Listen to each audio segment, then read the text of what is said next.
ఇదే విజయవాడలో 30 పైగా దేవాలయాలు చంద్రబాబు నాయుడు గారు ముఖ్యమంత్రిగా ఉన్న టైంలో కూల్చివేయడం జరిగింది.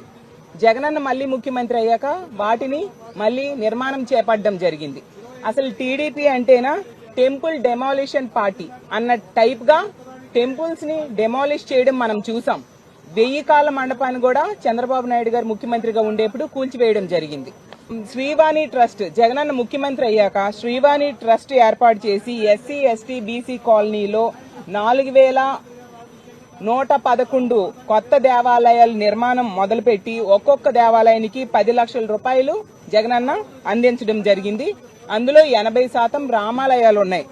అలాగే 411 కోట్లతో జగనన్న 801 పురాతన ఆలయాల పునర్నిర్మాణం చేపట్టడం జరిగింది. అలాగే దుర్గగుడి అభివృద్ధి కోసం ప్రభుత్వ నిధుల నుంచి 70 కోట్లు మంజూరు చేసిన ఘనత మాజీ ముఖ్యమంత్రి గారైన జగన్మోహన్ రెడ్డి గారికి దక్కుతుంది.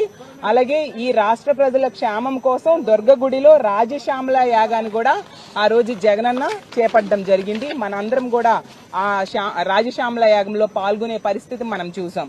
అలా ఎంతగానో హిందూ మత పరిరక్షణ కోసం, దేవాలయాల పరిరక్షణ కోసం జగనన్న ముఖ్యమంత్రిగా ఉండేప్పుడు కృషి చేసిన పరిస్థితి మనం చూసాం.